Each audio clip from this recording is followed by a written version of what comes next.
This is the best podcast ever with Abhishank, and we have a very special guest with us today, Laura, or is Josie. Yeah, So we met, when did we meet? We met in Waterloo 2019, 2018. 2019. Yeah. That's insane. Yeah, in the Bet 300. Yeah, it's been a while. That's crazy. And congrats on hitting 100K followers. That's huge. Thank you. Absolutely massive. Um, so how did this all happen? I think a couple of months ago we were trying to do something, and I was looking. I think you got 70K 3-4 months ago, and then you shot up 32K in the past 3 or 4 months. Is that true? Yeah, I did a few photo shoots which got pretty big, well, which they got some awareness. Mhm. So I was actually traveling to the States for in Florida for about 2 to 3 months, just to be the winter bird because Canada's really cold. And then we did a bunch of photo shoot over there, like in Disney and in like the Florida beaches, Miami, Orlando.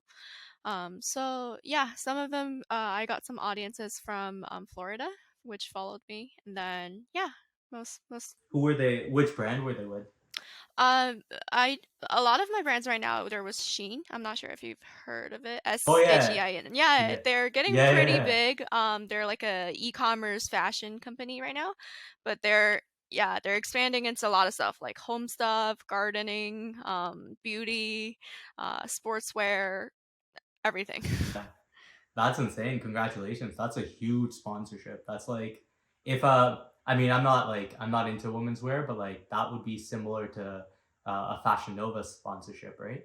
Yeah, pretty It's much. on that level. Yeah, it's on that level. Fashion Nova That's is absolutely actually pretty nuts. big as well. Yeah, so that's what I'm saying. Like Shein would be Shein or Sheen. How do you pronounce it? Shein. Sheen. Sheen would be like on that same level. So that's huge. Yeah. Yeah, Congratulations. I'm Okay, actually and then surprised on how big that Sheen has grown since we first collaborated. Like I started collaborating with them a few years ago, like I don't know, okay. like 5, 4, 6 years ago, and then like they just blow up globally. Like they're in every country right now, and like yeah, like thousands of influencers that they're like working with, and yeah, it's So how insane. how does that sponsorship work? Do they pay you per post or do they pay you like a monthly or yearly income? Yep. So we signed a contract for basically we do a lot of we ran a lot of campaigns every month. Okay. So that includes like shipping products, paying per posts.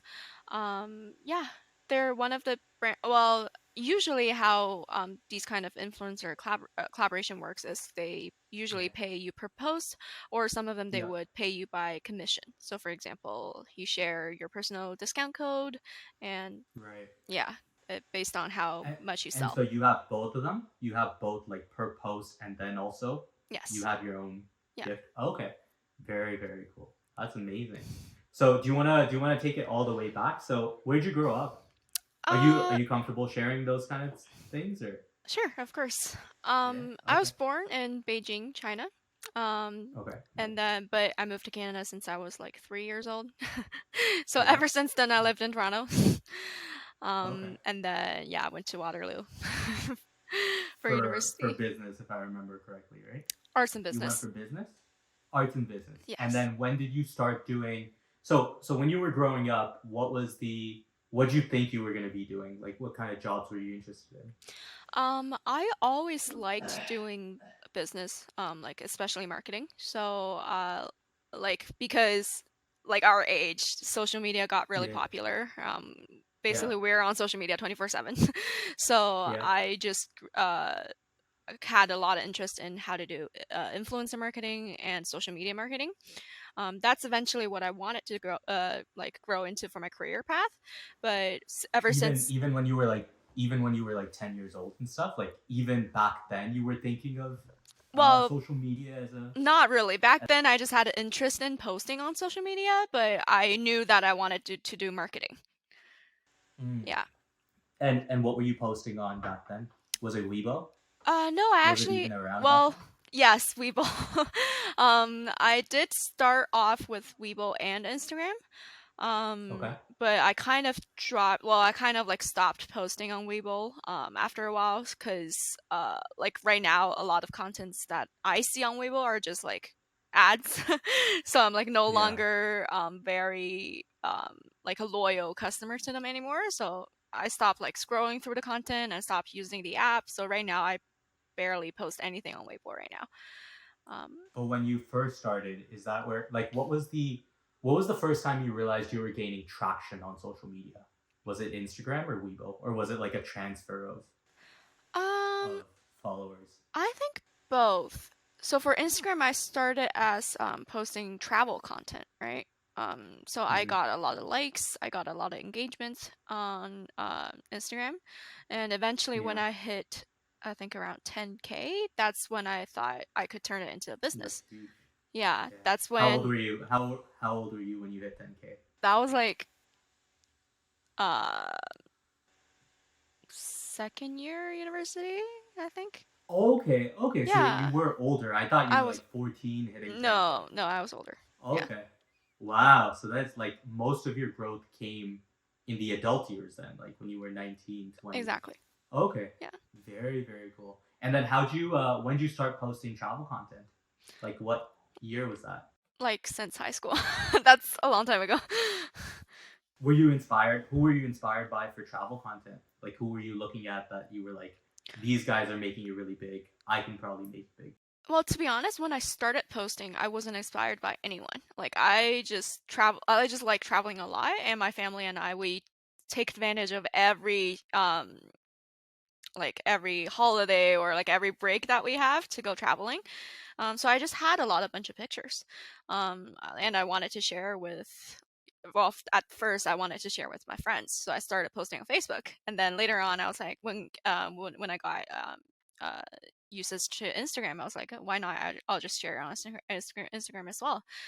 And then yeah, I wasn't really inspired by anyone, but later on I saw a lot of travel influencers, which I still follow them now. Like, do you travel? Do you know that account? Yeah, yeah, like Jay Alvarez Yeah. and I think Charlie Jordan was doing it for a while, Right. and then there's There's a like a couple really other ones. popular campaign, Follow Me Too, which Okay. is like a couple, but like the guy is this photographer and the girl is the model, and he always like held her hand, and she was like always like Oh not yeah, yeah, facing the yeah, camera. Yeah. yeah, yeah. And then there was a fake, like someone created like a fake arm to mimic that Oh yeah. sort of photography. Yeah. I think that was like a very popular product a couple of years ago. I don't know if it's still trending or not, Yeah. but yeah. So you were watching them, and then you were like, I inspired by them, kind Absolutely. Yeah. It's my dream if I could be one of them to travel to all the places that they're going to. of. Yeah.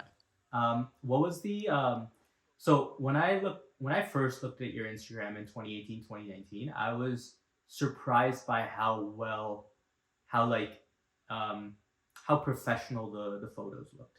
So Thank you. was that from the like was your dad taking that great photos from the get-go, or did it evolve? So mostly, well, I'm a photographer myself as well, so sometimes I Okay. put it on a tripod to do it.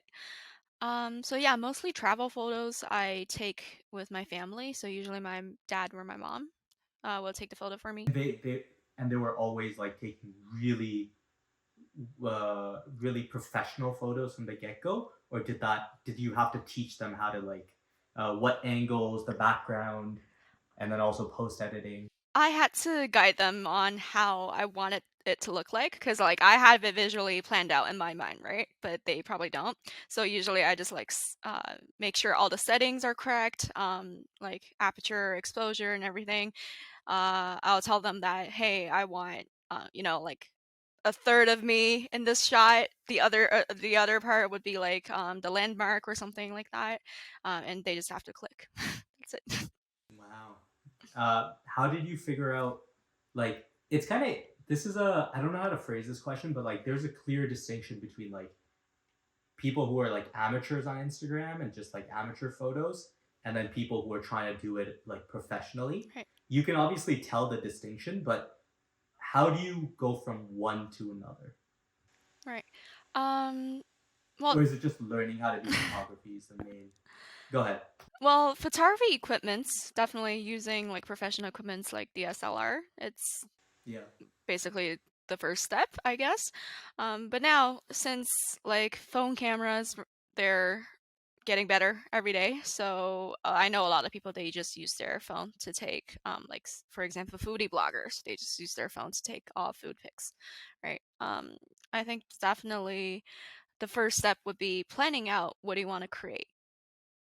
You you have to have like a theme that you wanted to go with, like is it travel, is it food, and just continue with it and try to post maybe at least twice per week. Yeah. Is that what you did for the majority of your career? Were you posting 2 to 4 times a week? When I was starting, I was posting every day, and then it got just Wow. yeah, and then it got really intense. um, Cause yeah, like you're trying to get your audience engaged, and to be honest, how often do you check Instagram or any kind of social media app that you use? Like 20 times a day. Right? So you're trying to get them to see new content at all times. So yeah, once per day I started with that, and then now it's getting a little more slower because it takes time to actually create the content. Um, Absolutely. And so then how yeah, many stories per day? I used to do at least like two or three per day, and now I just Okay. kind of do one. Yeah. And are you also going into like the reels? Are you posting like a reel a day? So I don't have any real posts on my Instagram. I do create a lot of video posts though. I post them on TikTok. I could leverage it and just repost it on Instagram. However, I don't know. I just haven't done that yet because I feel once I start that, a lot of brands is gonna ask me to do video posts for them, and it's video posts are taking way longer. Yeah, it's taking way longer in terms of editing and planning than photo shoots. But then aren't do you think they're gonna pay you more for video posts? Uh, yes, but depends on the effort that you're putting in. Yeah. Is it worth it? Right. Absolutely. Yeah. Yeah. Are you still doing your day job, or did you completely quit that and then doing this full time? No, I'm actually still working full time in marketing right now. Wow, that's impressive. So Yeah. how do you balance the two?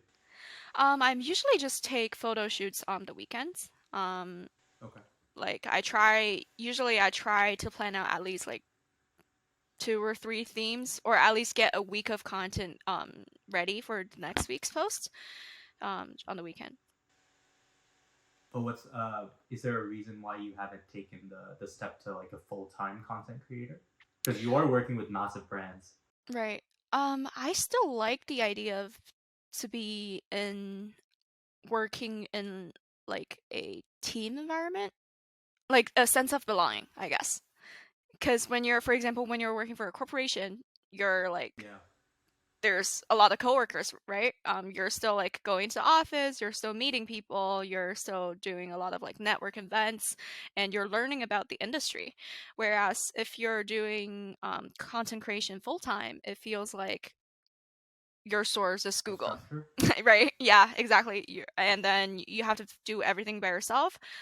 You can get a team. For example, you might have a photographer or um, like copywriter or whatever, right? You can get your own team, but at the same time, you're not getting a lot of industry knowledge. Like there's that limitation on how much you can learn from just doing your own content. Do you have a team around you right now?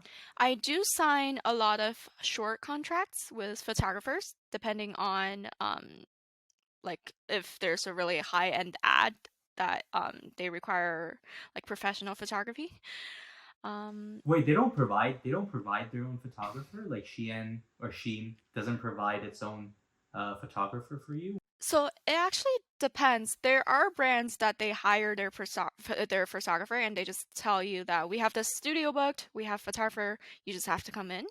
But then there are other brands which they don't have a photographer. They're like, you're all free to do whatever content that you might like and whatever ideas that you have. You just have to provide the footage to us. That's it. So when you did Calvin Klein, did they provide? I'm assuming they provided everything for you, right? I didn't do Calvin Klein. Did Oh, I I? saw it on your website. I saw it on your website. You know your portfolio. It said you were doing Calvin Klein ads, Oh, but I think that's. Oh, okay. That wasn't my influencer project. I see what you mean. I had a co-op term in Dubai, and I was doing fashion oh, marketing, and I was working with a lot for of. Calvin Klein. It was a lot of brands. I worked with like 60 brands and like Calvin Klein, Tommy Hilfiger, Aldo, bunch of others. Yeah, Very cool. yeah. And what were you doing for them? What kind of Just work were you social doing? media marketing. Yeah, So like you would post on their page and then try to drive engagement towards it. exactly. Yeah, their social media Okay. accounts. Yeah, Okay. Very cool. That's yeah. So I guess you're like you're covering both ends of the spectrum, right? You're an influencer yourself and a very successful one at that, and then also doing marketing for huge brands. So do you ever approach them now and be like, do you want to work together as an influencer? Like, do you approach Calvin Klein, Tommy, all of that? I used to reach out like when I was still in university back then because I had more time. Right now, it's yeah, like full time working. It's a lot of it's really time consuming, so I barely reach out now right now. When you were reaching out in university, were you ever at a point where my question is, when you work with these high end brands, is the paycheck quite a bit bigger, or that is that just a misconception? No, of course, like bigger brands, they would have a better budget for influencers for sure. Yeah, Okay, so like it is worth reaching out and like really pushing hard to approach these big brands because right, they can make like the whole endeavor a lot more sustainable, right? of Can be course. very lucrative. Yeah. But there's also that thing that you got to keep in mind is that not all big brands are open to um like they basically they have their own regulations and process of how to select influencers. So sometimes when you reach out, it isn't as um Yeah, it's not successful because right, they're like you might not have numbers, you're not the right niche, right, the right target audience. exactly. Yeah, and a lot of them they work with PR agencies, so like they outsource like their influencer marketing to them, and right, yeah, you just have to find the right person to reach out to. That's interesting. What kind of like when you're working with Sheen, do they track uh your OKRs and product goals? Like do they tell you you have to hit this level of engagement per post? No, they don't. Well, none of the brands that I work with or anyone that I've heard of, none of them they have like a KPI for us. They just yeah, none of them they said you have to reach these amount of audience just because like you can't really guarantee that. Um, Right. um, so it's yeah, there's just a chance that it might go viral. There's a chance that it might just hit like a couple thousands of people, right? So, yeah, none of them they just have it, but like they pay you based on how much potential that you have. So like they would Do you have to do you have to provide them your insights before you start working? absolutely, yeah, they will ask for like, can you show us a previous example of your collaboration work? How much insight did that get? Um, they want to see the idea of the content and also like the background data of it. Interesting. Okay. And then also like what's the gender of your Yep, followers, age, all of that. yep. So let's actually talk about that. What is your the gender and like the breakdown of your target audience? So a lot of my, I think around 70 more plus percent, is female. And then, Oh, that's very good. That's amazing. yeah. And then Because I then you can guess, market to all of them, right? yeah, I guess because I do a lot of like women fashion and beauty products, so yeah, it would attract a lot of female customers. Um, and then, usually around our age, so like somewhere between let's say 25 to 35. Yeah, I think that takes over like 50% of my demographics. Wow. Yeah. So are you doing work with a lot of like I remember you were doing like collaborations with BPE last time we spoke. Are you still in those? Yep. Are you still doing collaborations with them? Yep. And then doing like skincare, maybe wrinkle care, stuff like that. Yep. And like Estee Lauder, they're yeah, I had a long-term partnership with them. And then YSL. Impressive. Yeah. Oh, YSL. Yeah. What were you doing with YSL? That's Oh, huge. YSL Beauty. So yeah, they have Oh, YSL yeah. Beauty.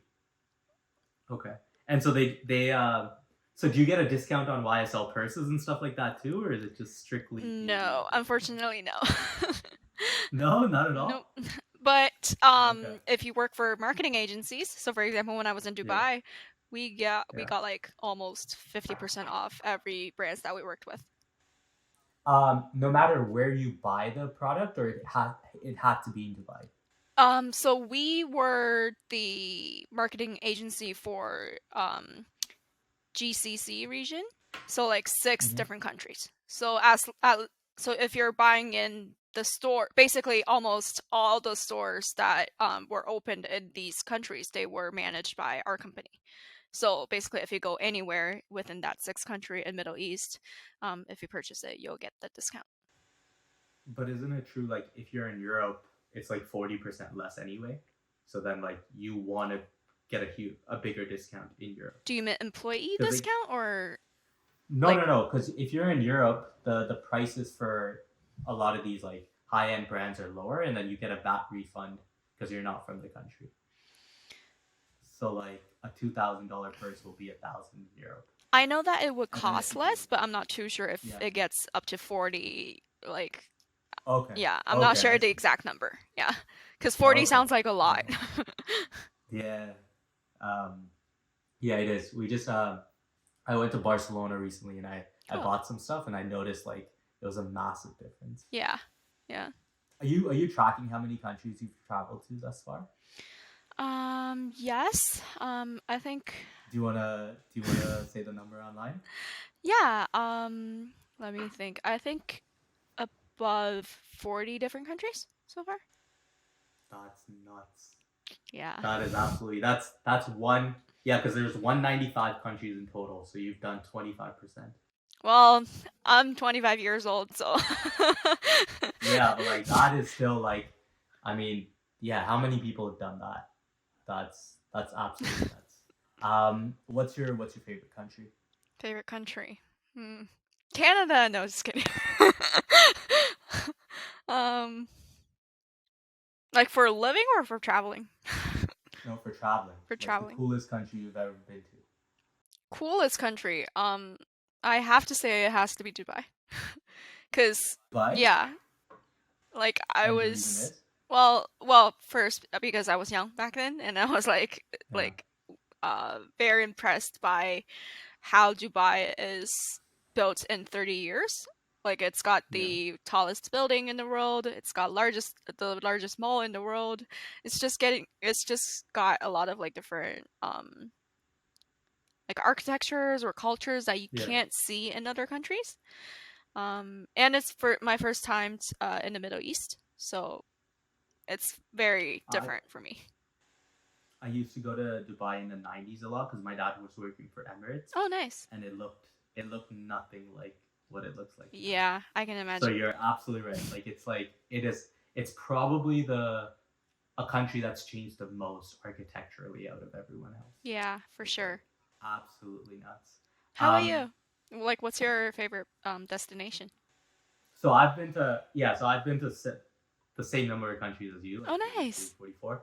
But my favorite country is pretty cliche. It's Switzerland, by Oh, far. okay. Why? Yeah.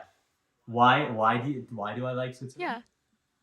Oh, I love like the mountains are very very scenic, and then when you get to the top of them, there's some amazing meditation spots, Mm, and like I just love sitting there for hours on end. And cool. then even when you're like have you been to Switzerland or no? I have. Yeah. So have you been to like Interlaken I haven't. and No. Lauterbrenn? You haven't gone there? No. I was Where'd you? I was only Okay, in Zurich. Zurich. Okay. Yeah, the Okay, Zurich. Yeah, Zurich. Yeah, Zurich. Yeah. Okay. Yeah. So if you go to Interlaken and like Lauterbrunnen, it's very small towns, yeah, but they're right at the center of like huge mountains. yeah, So even at the bottom, you're getting like crazy sceneries that you've never seen before. yeah. I've seen pictures. I Oh, really wanted to go. yeah, you should go. And then like well, it's not Vancouver's like 1% of Switzerland, so it's not bad. Right. Yeah. Yeah, But what's a country that you would well, Dubai might be a country that you live in. Are there any other probably countries not. that I like wouldn't live in Dubai because of the heat. well okay. What's a country you'd live in? Canada. Honestly. Okay. Well, I Okay. mean, Out of everything. um, I think so, honestly. I think that out of every country, Canadians are pretty nice. So, Yeah, yeah, yeah, absolutely. like living here long term, I think this is one of the top destinations for people to actually live in. Have you ever gone back to China and lived there or no? I have. I actually did grade 2 and grade 3 in China. Um, Wow. I think it's a great experience, but I wouldn't live there long term. No, not at all. It's too crowded. Okay, I see. Is there an influencer industry in China at all or not really? Yeah, it's huge. Okay, wow. So people are able to make like a living off of social media there as well. Absolutely. And if you take a look at the Chinese influencer industry, it feels like almost whoever got famous in that field, they just went completely into full time. Isn't that the case here too, though, or is it more there? Well, for example, for people like me, for people who, let's just say, for people who has like 100K, 100K or 102K something, yeah, followers. Yeah, yeah. like there are people like me that still choose this like a full-time job and then doing this as like a part-time as a hobby. But if you get like 100K in China, I think around like 90% of them they would just go immediately into full-time, like doing influencer. So in China, are they getting paid like a six-figure salary just off 100K followers? I'm not too Like, is it like sure it's because I haven't collaborated with any Chinese brands. Well, like any brands that would offer Chinese currency. yeah, Um, yeah. but I'm sure that they get paid a lot, and a lot of them they're based on commission. So you'll see a lot of influencers they're doing live shows and they're selling products like during their lives. Oh, okay. Like not live streams. Like they're going to a conference, people are meet and greets, and then they're live streaming that as well. Is that what you mean? That's part of it, but I'm saying most of their income will come from live streams where they're selling products online, and because of the population of China, like you might sell, I don't know, like 10,000 products just in like 5 minutes. Wow, Yeah. that's very So impressive. imagine the commission that Yeah, they get. yeah, yeah. I think the only actually it's not China because I don't think we see a lot of Chinese content here. But like, who's doing the who's doing the sleeping videos? Is that I know it's a country in Asia, but What I do you mean can't sleeping recall. Have you videos? seen them? Like ASMR? So yeah, so TikTok has live streams where people are sleeping and then you have to wake them up by like pushing a bunch of buttons. Oh, okay. And then people like in order to push a button, you have to donate. So some of these like influencer making like 10, 15K a night just because they're like people are trying to wake them up with different sounds. You Oh. haven't seen that genre at all? I've seen ASMR videos where people are trying to fall asleep with the sounds that they're making. That's what it is. Oh, Yeah, that that's is. what it Oh, is. okay. They're trying to fall asleep and then people are just trying to wake them up Got it. uh with like random noises and stuff. I've actually seen those videos on Twitch.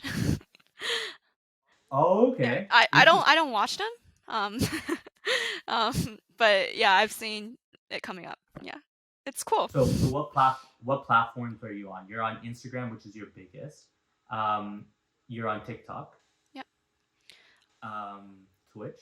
Go ahead. I don't live stream, so but I do follow Twitch. Like I do. I'd say I have a couple friends that are gamers, so like when they see a live stream that's like really interesting, they'll like forward it to me and I'll just go watch it. But like I don't scroll through the content on Twitch myself personally. Um, Other than that, not much. Well, I'm on Weibo. Like even though I probably won't open it in like a month, but like I'm still on it. Can you monetize off Weibo as well? That's what most influencers do in China right now. Yeah, it's either Weibo or TikTok Okay. or So Douyin. why? Yeah. So wait, did you monetize off Weibo back in the day? I don't. I had around 23K followers back then. Very impressive. Yeah, but I didn't monetize it. Like, yeah. I was just like sharing my daily stuff. Okay. Were brands reaching out to you with 23K followers, or did you need to message them? There were some small brands that reached out to me. But again, like they're in China and um I don't know, like yeah. Yeah, to go through the research to come up with a with content, an idea, and then like if the money's not that great, then it might not be worth it for you. Right. Was that the train of thought? Right. Okay. Very, very cool. Um, with your Instagram, there was a I noticed that you like opened up three or four different channels for food, travel, a couple of other things. Um, I understand why you did it, just to like segregate that out. Is it hard to drive followers from uh, your main page into those pages? Yes, because you can probably tell like the follower amount on my other three accounts are like way less than what I have right now. Right. Um, yeah, so I realized more it's these type of accounts are kind of more just for fun. Like I wasn't trying to monetize them or anything.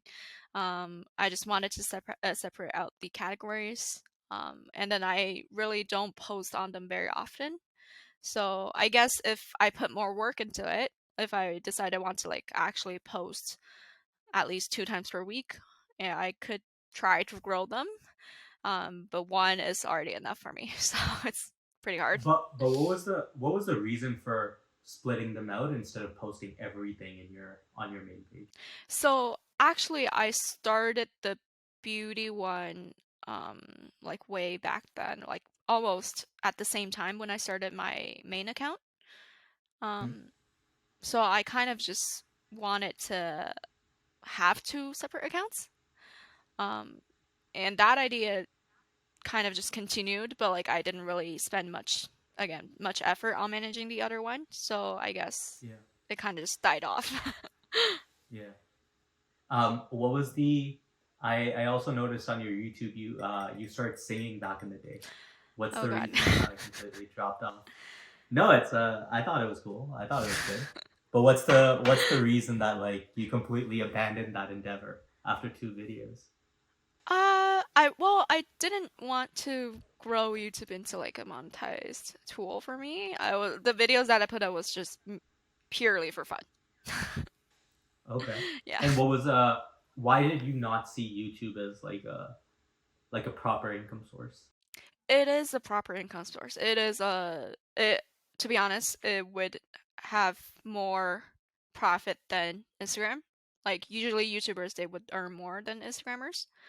Yeah. Um However, I again it just comes to video like editing all those videos. Video footage just take way more time than photos. And did you ever think about hiring an editor, or it was always like way too expensive and not worth the price? And it's not only about the editor, it's also about like coming up with like scripts, right? Because for all videos, you have to talk, or at least you have to have some kind of script going on, right? It's either like voiceover or whatever. Like you have to have like um, something that's like grabbing people's attention. Because if you think about uh, if you're scrolling through images, how long are you gonna stay at on one post? Like 2 minutes maximum, Yeah, yeah, 30 seconds right? probably. Right. Like for Read the YouTube videos, caption. they're like Yeah, 5 minutes. How do you keep yeah. people's attention for 5 minutes? That's a long time. Yeah. So even people who are vlogging are coming up with like a script beforehand and then vlogging that. Is that usually how it goes? Yes. I'd say I think around 70% of work is this coming up with the script, Okay. like copywriting. Even for Yeah, but even for raw formats, like there's two things I can think of. So vlogging, it seems like people are just doing random stuff and they blew up. So that might require scripts as well. And then the second thing is like all these girls who are doing makeup, I know you're doing that too. And then they're like talking and telling a story with makeup. Are these girls writing like a script beforehand so that they can have a very engaging story? I can guarantee you almost every viral content behind it, there is a strategy to it. There is a Okay. script and there is a lot of effort put into it. It's not about just holding up your camera and then recording yourself. Yeah. Have you I'm taking a long shot, but have you ever heard of like this girl named Mina that's blowing up on TikTok? She does like makeup and then tells stories. No, so it's like this random girl who I don't know how many followers she has. I think she has like 400 or 500K followers, Mhm. and all she does is she posts makeup and then she talks about like her relationship and like growing up in a Muslim family and stuff like that. And it seems super duper like just off the cuff doing makeup and telling horror stories about like her experiences in life. Right. And so if you're telling me that like it's well thought out and it's scripted and it's like that completely changes like what's presented to the viewer and then how much thought it took. But that's wow, that's a big revelation. Yeah. So do you even with your posts right now, what's the prep work required? What are you doing for it? Um, so again, most of my posts right now they're ads. So Mm-hmm. definitely involving the product itself. Like how do I show Mm-hmm. off the product but as in like a lifestyle way? Right. Um, so like what camera angle do I want? What outfit am I wearing? Um, like what kind Right. of like uh backdrop or like environment setting do I want? And again, like what do I put in the caption? Like how do you Mm. want people to buy that product? Do you have to run it by the brand at all or no? Some brands they do require you to send in like a draft copy Mm-hmm. before like they approve it and you push it live. But I Mm-hmm. feel a lot of brands that I work with they're pretty flexible in terms of whatever you come up with, as long as you're meeting all their guidelines as like no swearing, like verbal Yeah. violence, all that stuff. Yeah, And then like do they even have guidelines like oh it shouldn't be too provocative or something yeah, like that? Like are there Oh they wow, do. interesting. Yeah. Okay. So if you were to and like I can edit this out if you don't want it in there, but like if you were to go down a route where you became a bit more provocative, do you think a lot of these brands would like stop working with you? Um, I think it depends. Well, can you define what you see provocative as? Like for example, I noticed that like a lot of girls on social media, um, like when they start blowing up, they start doing like yeah, they start dressing a bit more provocative, and then their male audience goes up drastically. So then that's how they reach like the million followers or whatever it is, right? But I always wonder, do a lot of these brands like if you're with Sheen, do they are they like okay, we don't want to work with you anymore because you don't fit uh, our brand? Um, basically, you're saying basically like the visual, well, I guess your visual appearance, how does it fit their brand image? Are you talking about this? Exactly. Like, are they? Yeah. Like, is it like, are you getting a lot of these um opportunities because you're purposely like family friendly? I think that's one of the basic factors on how brands would choose influencers. So like you Okay. can't, for example, if you're like a sports brand, you have to choose someone Yeah. who looks at least Yeah. like they look like they Yeah. are They like sportive, right? bodybuilder or Right, whatever. yeah. Yeah. Yeah, Yeah. like Absolutely. they might not have like a great body shape, but like they have to be Yeah. like mentally like liking sports and like doing sports, right? So Yeah. yeah, I think as long as you're getting the message across and people feel like, oh, Yeah. that makes sense, you're not just saying it because you're getting paid to do it, then I Yeah. feel brands will like to work with you. Is there a so like in that case, are you always weary of what you're posting and whether it aligns with all the brand sponsorships you have? Um, Even if it's personal like posts and like personal stories? Are you always like cognizant of that in the back of your head? well, yes and no. Cuz I Okay. feel well, personally, I feel um like if you see my Instagram, I don't share a lot of personal stories. So I feel like Right. personal life is personal Right. life, and whatever I post on social media, it's like your social media figure. Yeah. Um Mm. there's definitely crossover between that. Like that's what I'm all everything that I'm posting on social media is what I'm interested in. But like Yeah. again, I probably won't relate it to my personal story. Like sometimes I Okay. would relate it to my personal experience. For example, if I'm going for like a food tasting at a restaurant, I have to say Yeah. how I feel about the food, right? And those are Yeah. true. But like if like that girl that you mentioned that she's telling her story but like doing makeup at the same Yeah. time, Yeah.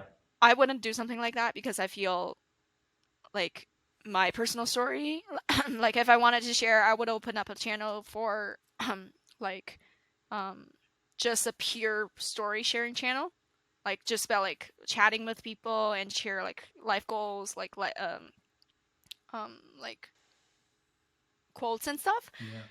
But Yeah. since it's like this account is business driven, so I feel like I wouldn't share any of my personal stories for it.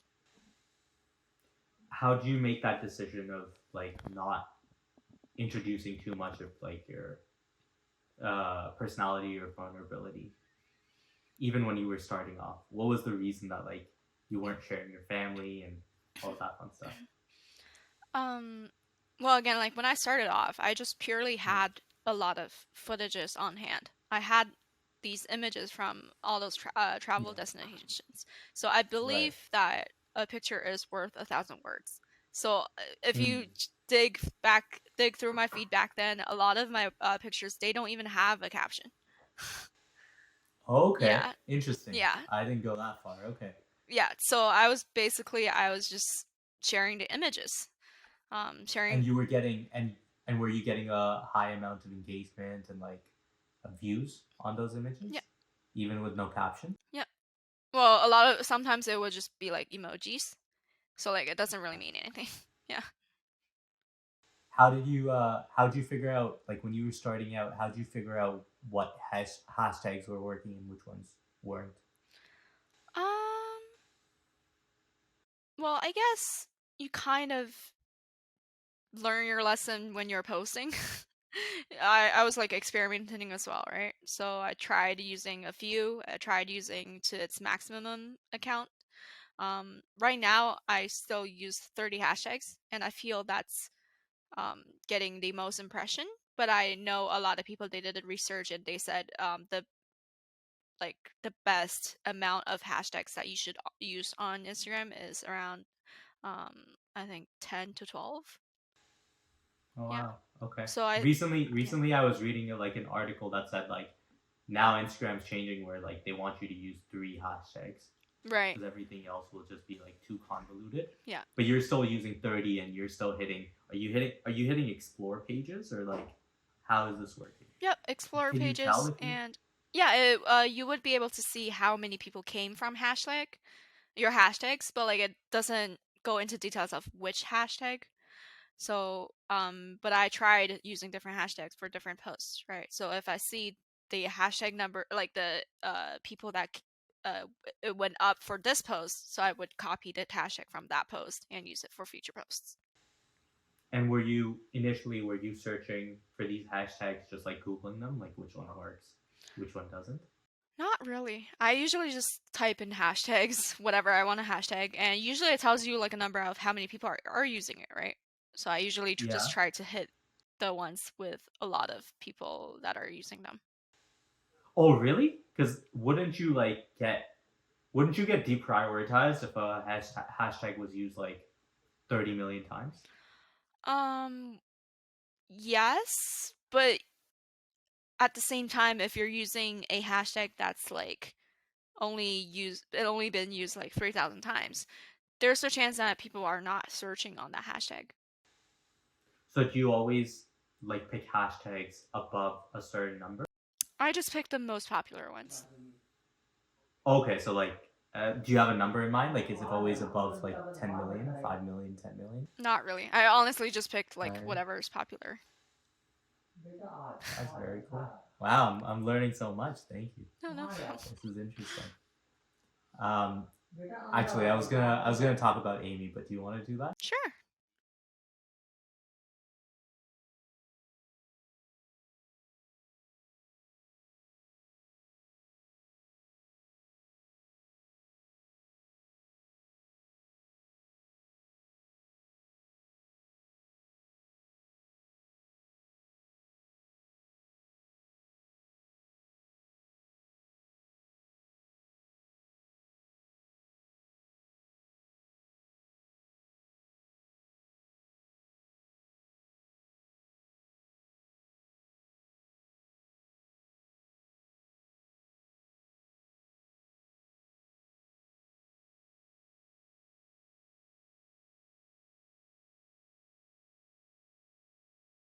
But yeah, Oh, around that time. nice. Okay. Do you like to ski? Yeah. How often? Like, are you a regular skier, or is it just like once in a blue moon? Like probably a couple times every year. Okay, so you're serious about it. Who do you? Is it? Do you go with your family, or is it usually your friends? Friends and family. Right now mostly friends, and usually it's Blue Mountain because it's the closest. Nice. And you obviously like you don't rent out the gear anymore, right? You have your own skis. Yeah. You have your own gloves. Yeah. Okay. When did you get into skiing? How old were you? Elementary school. Oh yeah, like when they used to charge like $40 a day. Right. Yeah. Those are good times. Yeah. Everything all covered. A pizza slice as well, I think it was. Yeah.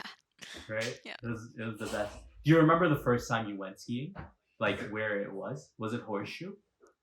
I don't remember. That's a long time ago. Okay. Yeah. But like, how can you not ski? You're Canadian. That's like what Absolutely. everyone does. I don't know. I haven't been like I only ski like maybe once every year, once every 2 years. So not that Oh, much okay. into it, but like surprise. So have you tried snowboarding as well? No, I wanted to, but I know I'm not for it. I longboard. Oh, you longboard. Okay. So what's the reason you longboard but you don't want to try snowboard? I want to try snowboard, but I feel like I just feel like I'm gonna fall a lot. Okay. And And like yeah, go ahead. go ahead. I was just gonna say every time when I go skiing with my friend, it's like usually the people that I ski with, they're pretty good at skiing, so they're not like beginners. So like if I wanted to try longboard, I would be like on the bunny hill, and they would go like to like Right. Black Diamond Hill. Right. And if I remember correctly, there are hills specific just for snowboarding, right? I think so. Pipe and stuff is only for snowboarders. I think so. Yeah. Yeah. Do you ski or What other snowboard? sports? So I do it like once a year, once every 2 years. So I'm not very good. Okay, but like, do you ski or snowboard? Oh, ski. I Oh, ski. ski. Okay, cool. Yeah. Snowboarding is like I can't even do a skateboard, so snowboarding would be like a different level. I tried skate like my mom bought me a skateboard back in the day and like oh I hurt myself so much. I broke my tooth Oh uh my god. skateboarding, yeah. And it was like a real like it was a permanent tooth, Oh wow. a crown and everything. So that's when I learned I can't snowboard. It is hard. It is hard. What other sports are you into? I used to do a lot of sports in high school.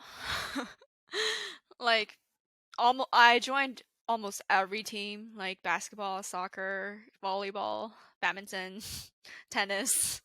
Um, And which one did you carry through to university and then like None. none? Zero? Zero. Because when I started university, I started joining those clubs. And all those clubs are like, I don't know, like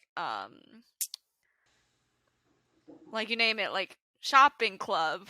Um, like some of the clubs I founded, like nail salon and stuff. Like they're just hobby clubs, right? So I just didn't do any sports in university. Wait, so were you doing nails for a certain point in time in university? I actually started for clubs when I first Okay. joined when I was in first year. One of them is Udaba nail salon. Okay. So Very, and you were yeah. charging people to do nails? Were you charging? Oh no, it was I think it was like $5 per semester, where basically all the funds it goes towards buying equipments and tools, and it was like basically we're teaching people how to do different kinds of techniques. So we would have like a different Okay. technique every week, and you would come in and learn how to do it. So we weren't doing You it for already knew anyone. how to do this.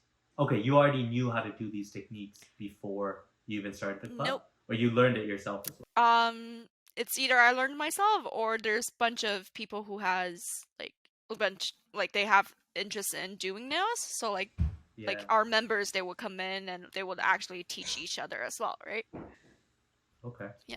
Did you ever try to monetize later in life where like you're like, let's start doing nails on the No. side? Because I heard that's super lucrative. Isn't it like $100 every time you go do your nails or something? Yeah, I it's funny because I worked for a fashion magazine, and a lot of them Okay. it would require like salon nails, like hair artists, Yeah. hairstylists, or Yeah. like nail artists. It Yeah. is. It is very competitive, and it is. They're making a lot of money. Yeah. But again, like it's a lot of time. Okay. Yeah, and it's I guess yeah, it is a lot of time and it's like a per hour basis, right? So you gotta find time for it and they are paying you per hour. I I've never got out of like a hair salon or like a nail salon in like 3 hours. Every time it exceeds 3 hours. Holy, Yeah. it takes 3 hours? That's nuts. Wow. Which fashion magazine do you work for? It's called Salon Magazine. Well, they have their most popular one is Salon Magazine, but they also have like other beauty and other magazines as well. But yeah, I was mostly in charge of Salon Magazine, the digital marketing portion of it, and we had to do like a lot of interviews. We had to attend events, going to salons, um, working with So brands. is it primarily so what's in the magazine? Is it primarily like salons or are you also working with like Shein and like Burberry and Gucci? Like are they featured on there too? No, so Salon Magazine, it's purely about salon brands. Um, have you heard of Moroccan Royal? Yeah, Yep. So absolutely. Moroccan Oil, or other hairstyling brands like uh, Joico, like a lot of them, and then like nail brands, OPI, CND. Hmm. Yep, bunch of Yeah. brands. And it's a subscription service, I assume. Like Yep. uh woman. So how much is the subscription and how many women actually subscribe to a salon magazine? I forgot, to be honest. It's been 2, 3 years ago. Oh, okay. Yeah, Okay. I bet that they grow though. Yeah, it's the largest magazine, largest salon magazine in Canada. Yeah, like beauty Yeah. salon magazine. Yeah, A lot of women subscribe to it because it seems like such a yeah, it is a niche. niche market. But like, okay, very very cool. So you had 10K. You said you had 10K followers when you were in second year. Yeah. When did you start gaining like immense amount of traction? When was like the major thing? Uh, I don't remember. I feel like from like 0 followers to 10K, it just felt like a continued growth, like just a little bit for every post. So like there isn't one that went like extremely viral or anything. Okay. What about 10K to like 60, 50, 60K? So a lot of Was there a point? yeah. Yeah, go ahead. So a lot of posts that they got a lot of engagement are my giveaways. So that's when you started collaborating with brands and you were giving away a lot of like free perks to people. Okay. How did the so I'm gonna be doing a giveaway soon for one of the Oh, channels. cool. How does that work usually? How does that work? So you just like do you start off being like, hey, I'm giving away an iPhone. Go follow this channel and like some of the videos. Yep. You just yeah, just clearly state that what are the rules, like this post or comment or whatever.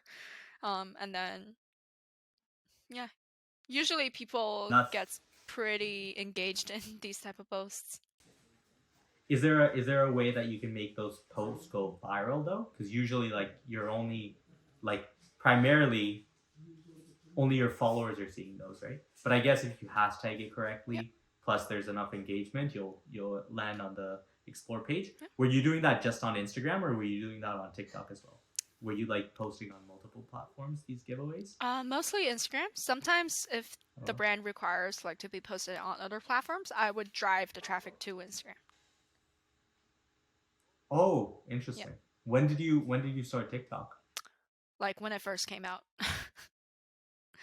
Wait, when? So you started on Musically? Yes. You didn't know that? Oh, you're a Musically Yep. person? Oh wow, that's cool. Okay, so you were doing lip syncing videos? I think I've done a few of them. Yes. Wow, and how many? Okay, so on Musically, how many followers do you have in the at the end? I guess. um, a couple of hundred, I think, like five to Okay, 600. okay, and then were you um, did you were you waiting for Musically to switch to TikTok and understand what the difference is? Were you one of those, or you didn't really care because Instagram was your cup of tea? No, well, to be honest, like, so the Chinese version of TikTok, it's called Douyin. It came out a few years ago before TikTok, and I was on Douyin when it first came out as well. So like I knew exactly how TikTok, well, or Musically is going to be like. Um, Okay, so you knew the for you page. You knew. yep, everything from TikTok it's copied from Douyin. So yeah, Oh, so how many followers did you have on Douyin? not a lot, like under 100. Okay, and how many do you have on TikTok right now? I only have like 1K, I think. Okay, is there a reason why you're not like actively? Are you actively trying to grow on TikTok, or is it a side mission? I wasn't. When it first came out on TikTok, like basically whatever you post, there's the chance of you going viral, right? And I got basically I got exposed to a lot of people, and I saw that coming. I didn't continue it because I don't know. At the time, I was just focused on TikTok. I was just focused on Instagram, so I didn't know what to post on TikTok. I did a couple of lip syncing videos. I did Baby Shark. That do you remember when that got very popular? Yeah, Y- like is it like the do do do yeah, do yeah, do yeah, yeah. do? Yeah, Like that video, it was just like a 10-second video with no script or anything, and it got like I think 10K or 20K views, like just very with impressive. no script. So like you can imagine how much how much awareness that you're getting if you're like one of the first people to go on TikTok. Um, yeah, but again, like I was in university and we were like looking for co-ops, and then we were basically doing our daily work. And I was managing Instagram, so I didn't really have much attention to put on TikTok. That's like one of the things that I regret, because or else I would have been like my account would have been much bigger right now. Yeah, because you would have like So there's two things. First, if you focused, you would probably have a couple million followers on TikTok, Right. and then the early people on TikTok, for whatever reason, I don't understand why, but they're maybe it's just because it was a smaller market size, but their their transfer to Instagram was quite high. So the early people who had a bunch of followers on TikTok, were able to gain those followers on Instagram. Mhm. And then if they came to your page and they already saw like 50K followers on Instagram, everyone would follow you at that point because you'd be one of the biggest creators doing TikTok, Absolutely. right? So Yep. like, so yeah. And Josh Richards talk about. Do you know Josh Richards? Who No. that is? Or What no? is that? No. Do you know Barstool? Barstool Sports? No? Okay, Barstool Sports is like this indie um, sports news channel um, based out of New York right now. It was founded in Boston, but they're like they uh, they got acquired by a gambling company for like 300-400 million dollars. So they made it like really big. But they run a podcast called like BFFs, which is Best Friends Forever, and so like it's one old person and then two TikTok stars. And Oh. one of the TikTok stars talks about like how he was on Musically and then he saw the transfer, noticed how the For You page worked, and then started doing like he was like one of the early ones. So what he did was he's like TikTok right now on the For You page is prioritizing saves, and that's how people are going viral. So he started doing tutorials on how to do transitions, and like every time you would do a transition, it got like 10 million views. Yeah. And then within a month, he became the biggest creator on TikTok. Yeah.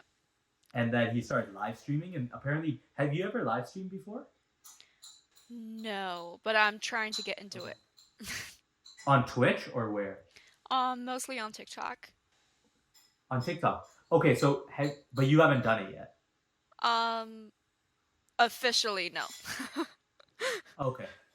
But apparently, like I don't know, like I don't think TikTok pays you well for live streams now. But back in the day, he was talking about the fact that like TikTok was paying you crazy amounts of money back in the day Mhm. for live streams. So what he would do is he would have um, he would have his sister in the other room, and she would go on TikTok, and you could see whoever pays the most money for live streams, like the scoreboard. Right. So she would go on their account and like subscribe to them, Mhm. while he'd be live streaming in another room. Yeah. So all these people would see that and they would enter, Mhm. and then he'd be making something like uh, $300-400 a night.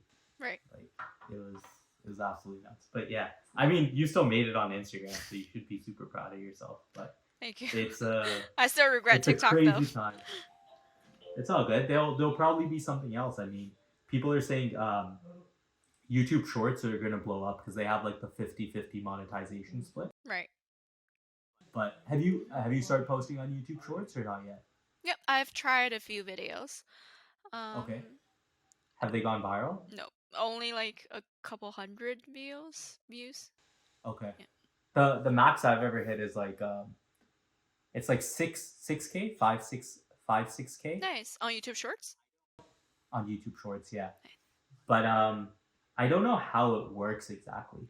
Yeah, it takes a while for us to actually figure out the algorithm behind each platform. Yeah. Yeah, It seems like it's dependent on the time you post and like which target absolutely. you're hitting. But like even if you post at the same time, um, some videos do like 2 views and then others do like thousands. Right. But recently I started posting bowling videos and those were doing like decently well. Like they were getting uh anywhere from like 1 to 2K views to 5K views just because people were waiting for like the pins to drop. Right. Nice. So if you can delay the thing. But like um yeah, what kind of posts are you doing on YouTube Shorts? Well, basically a lot of them they're just the footages that I already have for TikTok. So whatever I posted on Okay. TikTok, I just kind of like transferred to YouTube Shorts. Without the watermark, right? Yeah. Oh, I mean, I actually never record from TikTok. So all the content that I upload, they're majorly like I already edited them. I already have them edited, so I would have like original version without any watermark. Where do you edit your videos? So there's a lot of different softwares. I use Premiere Pro for like pro Oh, okay. videos. Or there's a bunch of apps like um, do you know CapCut? CapCut, yeah, CapCut, Cap. yeah. There's actually again the Chinese version that came out like 2 years ago. So I use the Chinese version because it has more features to it. Um, Oh, but yeah, really? yeah. Trust And me. that's you can download. Yeah, sorry, Go go ahead. ahead. I was gonna say, trust me, Uh, almost all apps that are founded by Chinese companies, but like all North American apps, they yeah. are a copy of. They're like another version of the Chinese app, and always you'll Yeah. find more features on the Chinese app. So can you download the Chinese app right now I do. in Yeah, Canada? you just have to Okay. switch app store. Oh, you have to switch app store. Yeah. Okay, I will do that. And so what's the Chinese version called for CapCut? It's called Jianying. Okay, I will write this down. I'll ask you after. Okay. I'm not sure And if you but want to. you I'm not sure if you want to download it because I'm not too sure that if you could have it translate into English. oh, okay, Yeah. because it's all in. So wait, let's actually talk about this. This is fascinating. So how did you realize that um you wanted to focus on the Chinese market? I wasn't focusing on the Chinese market. So how but yeah, like you were on Weibo. Do I how do I pronounce Yeah. it? Weibo? Weibo? 微博. Weibo. So you were on Weibo early on, even though you grew up in Toronto, right? So you were using like Chinese products and social media and stuff like that. Yeah. So what's the reason you was that a deliberate decision? No, it's merely because a lot of my friends use it. So it was purely just like sharing content with them, but like also sharing with the public.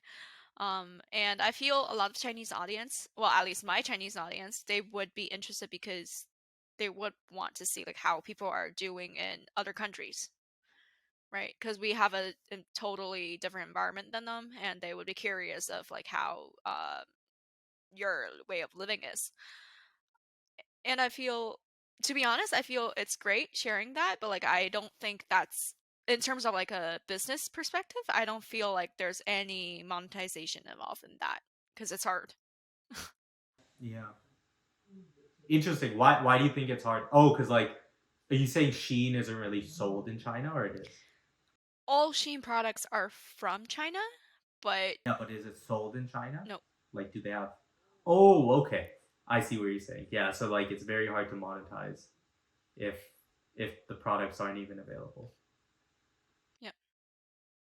That actually brings up a good point. I mean, like then yeah, it's hard to do, but like vlogs makes perfect sense for you, like a Chinese person living in Canada and how they go about their day. Right. And unless if you're working for like huge brands like YSL where they are selling in China, where if you're working for like middle brands or smaller brands, yeah, they don't care about your Chinese market. So wait, how does YSL work? Do they give you all their beauty products for free? Pretty much. That's very impressive. Even the colognes and stuff, even the perfumes. There's certain products that they come out with. So it depends on whatever product they're launching and whatever campaign that they want you to do. So yeah, Did you go crazy when you got the YSL sponsorship? not really. Why not? That's like that is the that's yeah, that's like a monumental accomplishment to get YSL. I was happy, I was excited, but like it wasn't to a point that you got crazy because I feel like it's a Like, brand. did you go with your friend?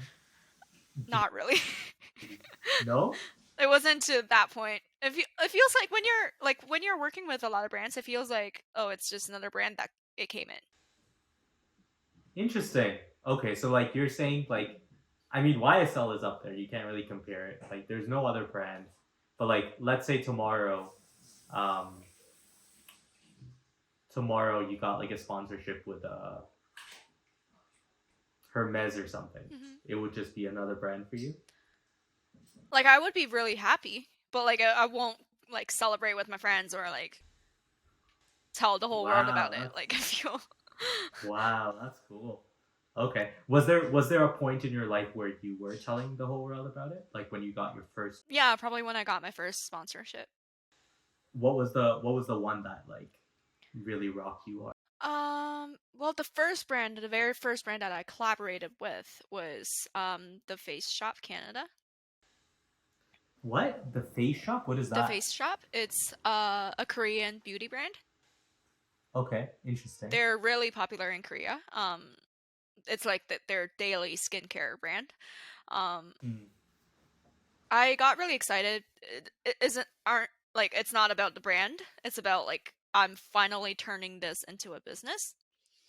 absolutely, yeah. Yeah. So I guess that was the one time that I got like really braggy about it. Were your parents super proud? um, I guess so. Were they always supportive of you trying to monetize off social media? Yeah, absolutely. Wow, that's unique. That's not. To be honest, my parents they're just kind of like they have a really open mind, so they're like supportive of everything. Oh, like whatever you do, it doesn't matter what Yeah. you do. Like, They're interesting. like, Are you "Yeah, an why only not? child? Try it." Yeah, yeah.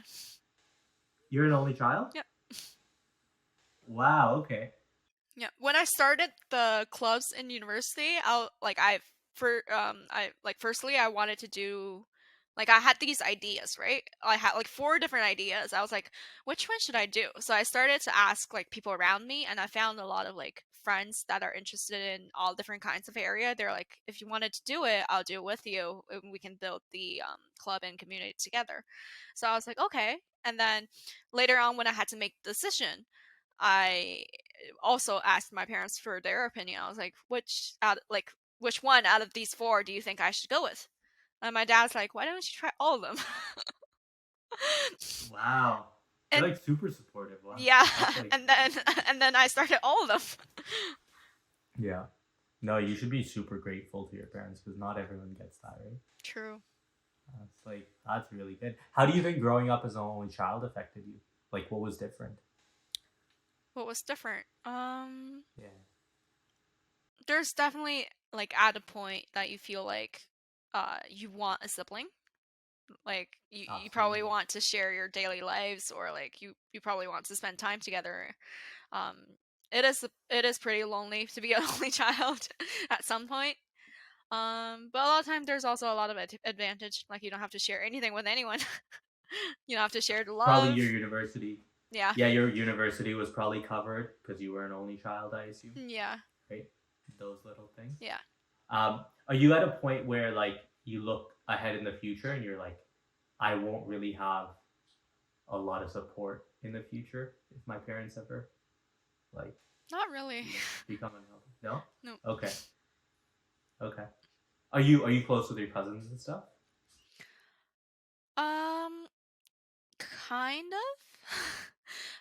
We don't. Well, we're kind of close because I don't have a big family, so I only have like two cousins. Um, but again, like we're not like we talk online and stuff, but like we can't really see each other for like years because they're in China. Oh, they're in China. Yeah. Yeah. It's interesting. So I'm an only child as well, and like I feel like for some reason I don't see my cousins a lot either because they're in India, but like I feel like they're the closest things I have to siblings. Oh, cool.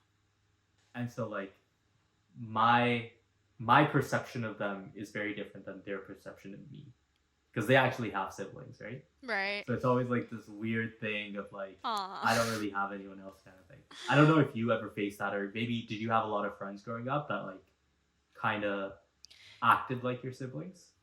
Not act as my siblings, but I completely Yeah, understand how you feel because like I feel the yeah, exact same way. I feel like right now, because when we're in school, when we're back in school, it feels yeah, like yeah.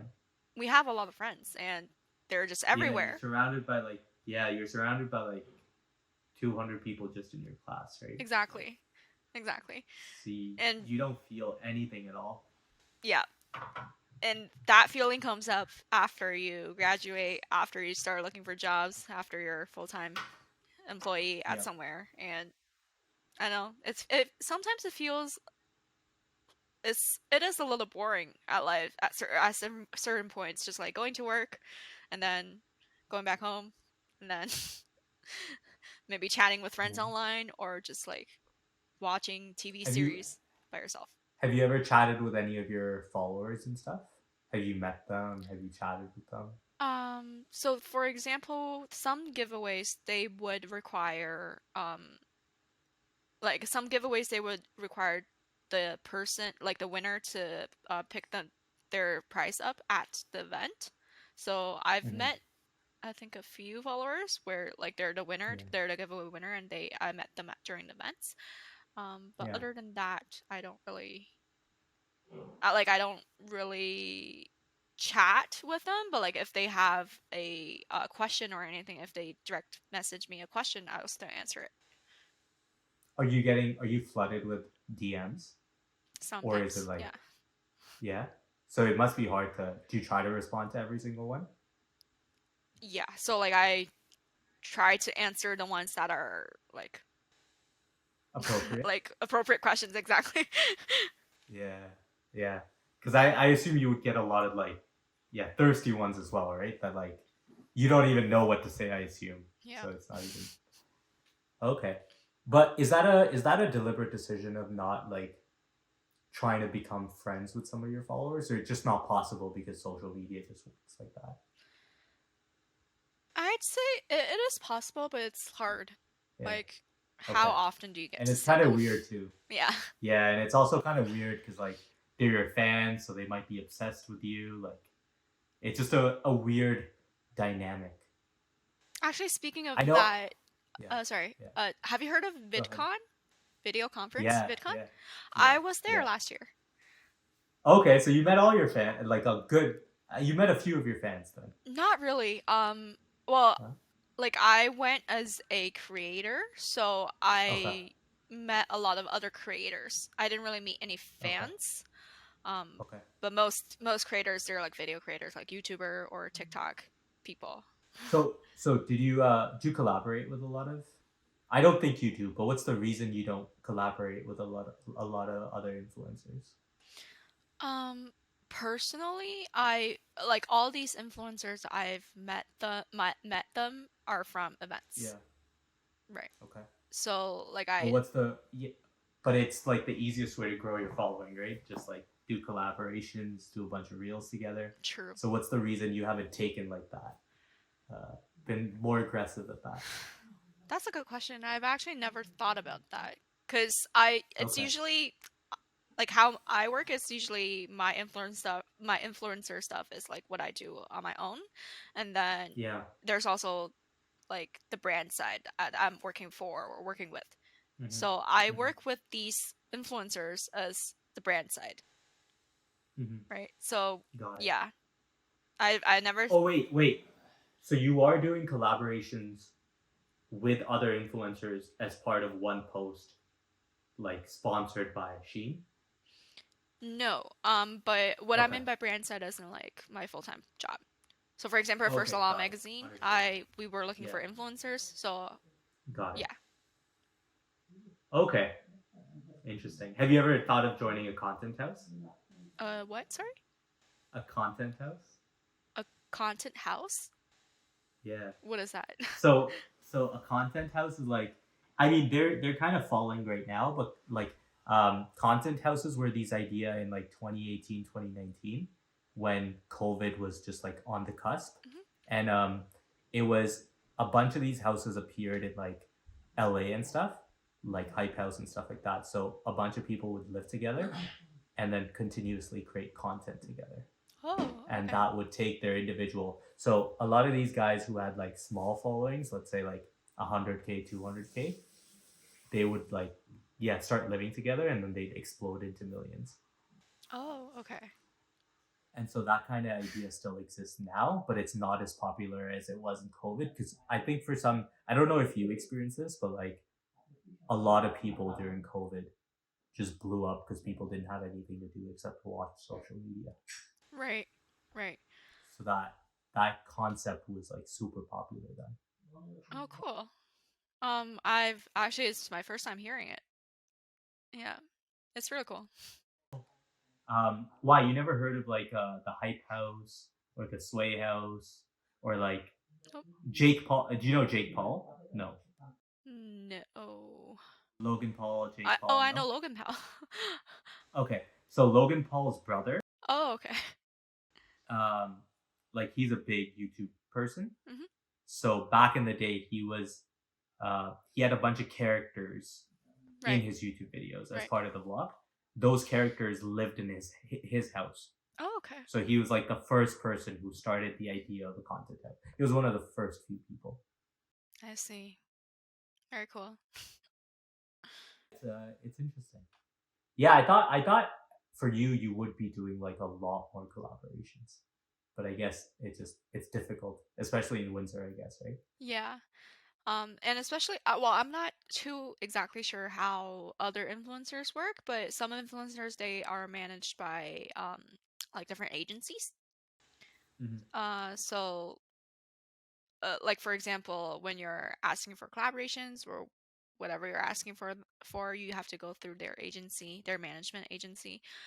Sometimes their management agency would ask for other influencers, as you said, to do like a cross collaboration.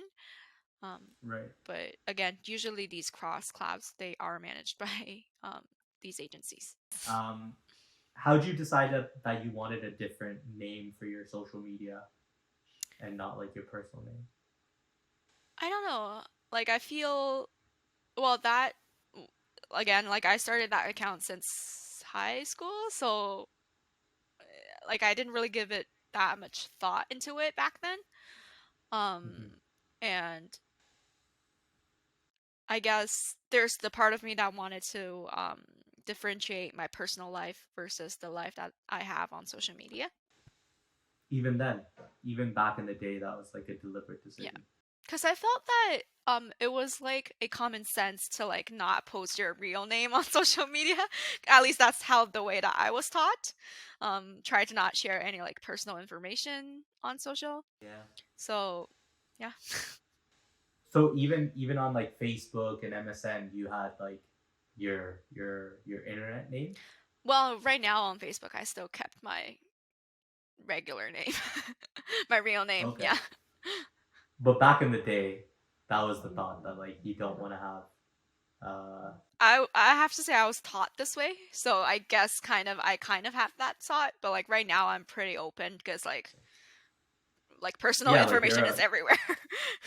and you are a social media personality at this point, right? Yeah, So like if people find out more about you, then like they'll probably connect to you more, they'll resonate with you more, and it'll just be better for business. exactly. So what's next? What do you think you have for the next 5 to 10 years? Continue what I'm doing right now. I definitely want to do more traveling content.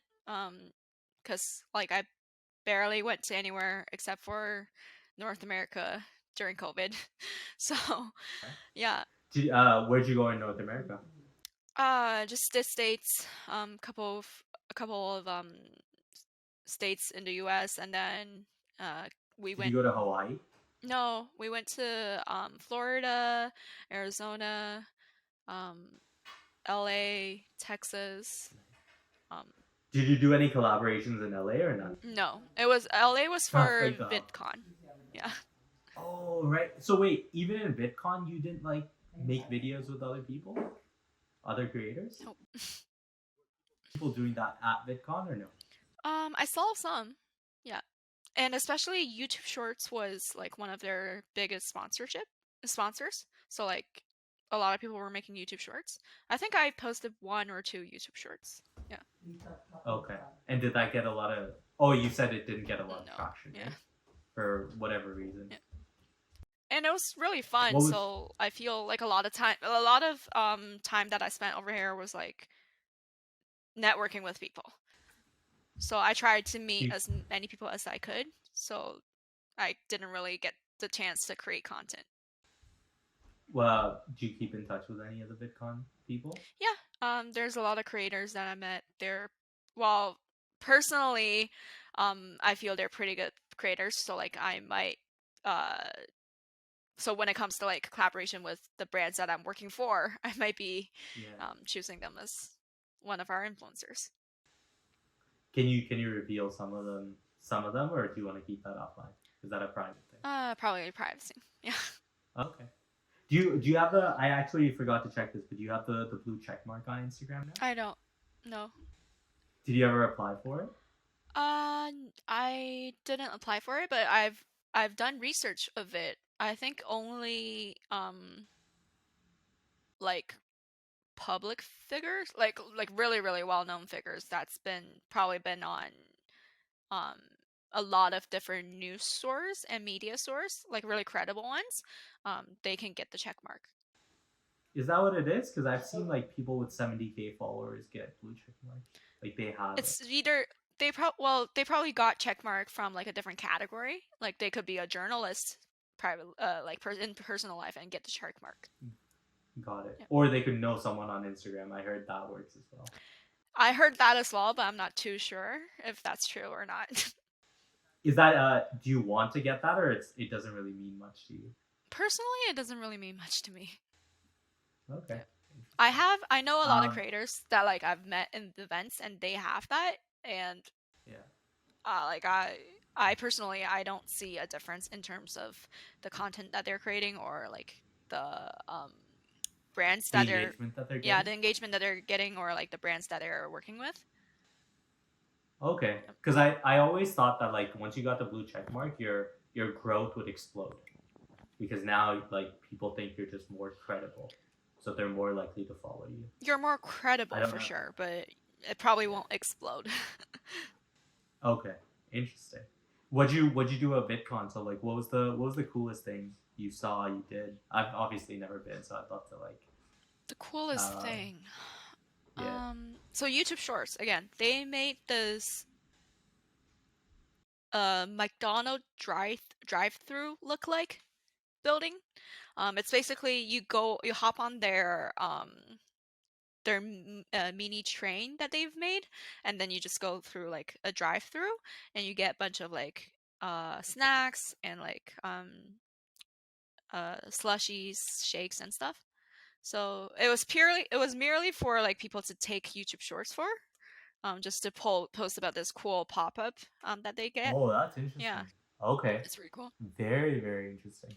And like I assume they have like unique food and stuff like that, right? They have Like food yeah you wouldn't find food like at yeah, McDonald's. It'd all be of like their specifically snacks yeah. they are well they're not created by the creators, but they are branded with the creators. For example, um I can't think of one on top of my head right now. Marquise Brownlee, let's say, like Yeah, or unbox yeah, therapy. his So cookies, for example. Yeah, interesting. Okay, and he gets a cut of how does that work? How do you monetize? Is it just to give awareness to the creator at that point? Because you can't monetize off his cookies there, right? Because it's right. So it might. I'm not too sure how like behind this worked. But it might be the creators who paid the YouTube Shorts for it. For example, I'm donating like 1,000 bucks of my own cookies with my branded, like with my face on it or like my logo on it, and yeah, just like to spread awareness at this event. Or it could be YouTube who's like paying these influencers to do it, saying that we'll create these merchandises for you, yeah, and yeah, just interesting. advertise for us for free. Have you ever thought of starting your own merchandise and stuff like that? No. it's No? it's a lot of work. You've tried have you tried like an endeavor or you just like every time you thought about it you're like this is way too much work. Yeah, this is way too much work. Like I've thought about it. It's just way too much work.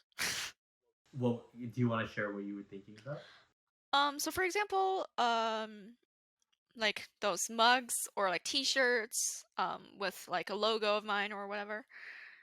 But it feels again like you have to decide like where to look for them, what manufacturer do you want them to be, how are you selling them, will people actually buy them? um yeah, that's just a lot of work. Like why would people buy your merchandise? Yeah, that's true. They might buy your makeup though. That's what like Selena Gomez did. Yeah, a bunch of like pop stars. Yeah, There were influencers that did that too, right? Like the like Kylie Jenner. no, like influencers, like YouTubers that did makeup brands too, Y- and apparently they were super yeah. popular as well. I Um, don't know. I can't think of them off the top of my head, yeah, but like there were a Jeffree couple that were Star. making I it. know a bunch of them. They Yeah, started. Jeffree Yeah, Star. they started as YouTubers, and they wanted to do makeup, their own makeup brand. Yeah, yeah. That's I think like it's interesting. So you're right. It's like an insane amount of work. But I recently saw a YouTube. Do you know Casey Neistat? No. No, no idea. He was like one of the original vloggers of YouTube. So he was the one who was doing like daily vlogs, Hmm. and he was like the biggest one. And this was like back in the day. But he said, so you know Logan Paul because you told me you Yeah. do. He says he was on a podcast and he's like, one of the biggest regrets I have is I didn't figure out the merchandise thing when I was vlogging every day and growing in followers. Because the amount of money I could have made off merchandise is like unimaginable compared to what I made off just AdSense Yeah. and brand Yeah. deals. And that Totally. was like, and it was interesting because uh and then he went on, he's like, look at Logan Paul and Jake Paul. Like these guys were making there was a short of Logan Paul where a couple of years ago, I think it was 2018, 2019, he on a Thanksgiving weekend, so Cyber Monday, Good Friday, all of that, he made $20 million just off his merchandise. Hmm. So it's like, how are you going to make that kind of money with anything else, Hmm. like whether it's AdSense or whatever? So Right. it's um it's a very very tough task, but like the people who have done it, it could work out. Yeah. Depends how like what's do you want to share what your engagement is like, or do you want to keep that private? I can share. Well, it really depends Okay. on whatever I'm posting. Okay.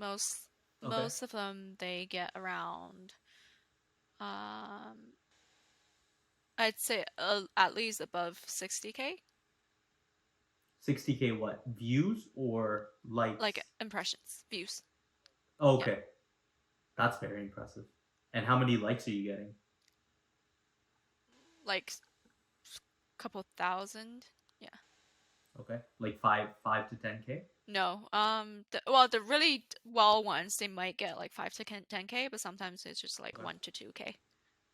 Yeah, that's fair. Cause like I heard yeah, as soon as you start growing as a channel, like 1 to 2% is uh Yeah. a great metric to hit. Anything lower and like we're getting a little suspicious, but 1 to 2K is like completely in line with.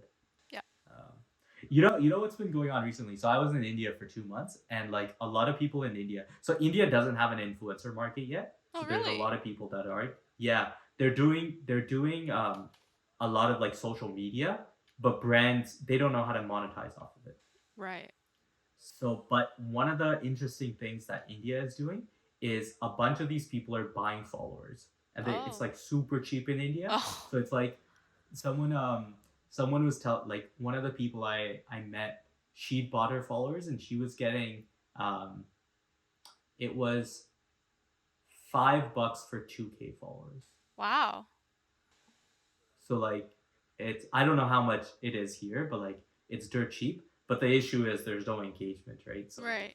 if you buy your followers, I don't Yeah. can you even like monetize off Probably not. followers? You can't. See, Yeah. like I don't So really it's get when it's like you're not monetizing off your Instagram account, then what's the point of yeah. buying followers?